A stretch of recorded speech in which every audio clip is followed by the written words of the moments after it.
In the State of the Union address, President Biden urged lawmakers to pass the Protecting the Right to Organize Act, or PRO Act for short. Biden says the legislation would protect workers' rights. Take a listen. I'm so sick and tired of companies breaking the law by preventing workers from organizing. Pass the PRO Act, because businesses have a right, workers have a right to form a union. Proponents of the PRO Act say that the bill would protect workers' rights to organize a union and that unions can help increase wages. The bill would also prevent employers from getting involved in union elections.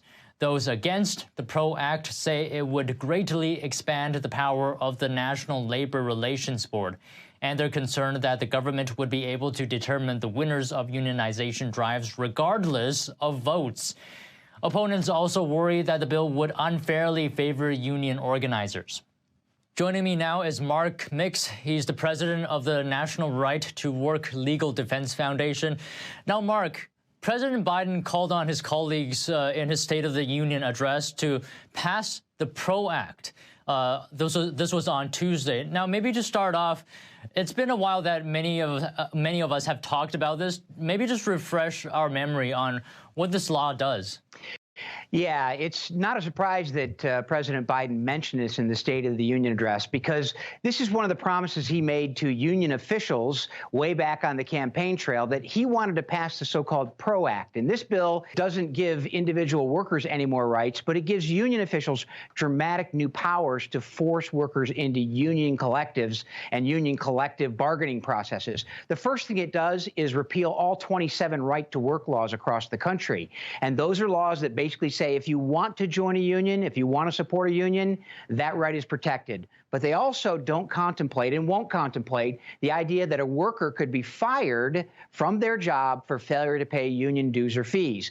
23 states still have that privilege for union officials on the books that comes from federal law. But the PRO Act not only would repeal right-to-work laws, it would significantly damage the secret ballot election process for certifying unions. It would allow for secondary boycotts where union officials can attack companies that they want to target and customers of a company they want to target. There's a whole lot of things in there that give union officials dramatic new powers.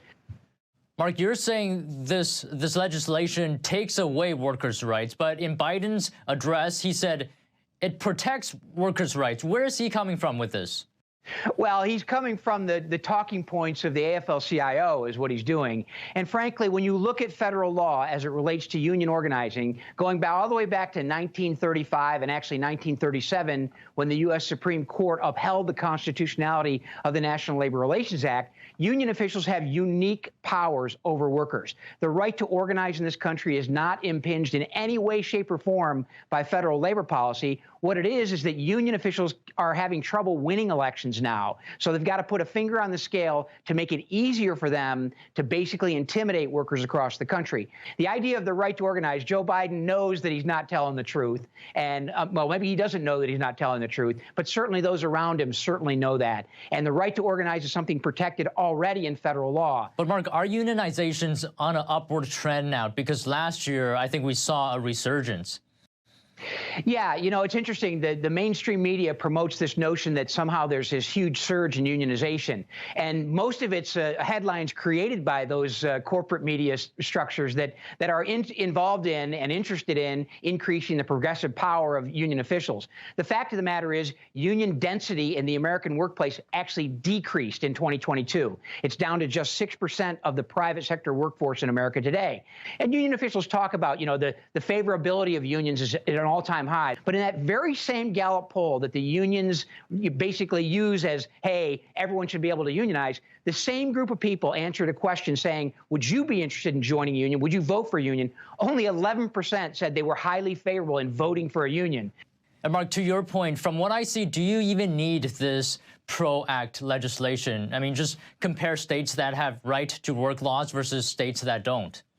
Yeah, absolutely. The 27 right-to-work states have basically doubled the growth of private sector employment than the states that still allow forced unionism. But the bottom line is this: the growth, the investment, the opportunities for young Americans and folks in their main income years is coming from states that have right-to-work laws, like Texas, like Florida, like Indiana, like Michigan, like Wisconsin. Those states, 5 states in the last 10 years, or 11 years, excuse me, have passed right-to-work laws. That's where the growth, that's where the investment is. And anyway, union officials kind of holding on to this 100-year-old labor policy that gives them unique powers over workers is something that's going to be in the dustbin of history probably sooner than they think.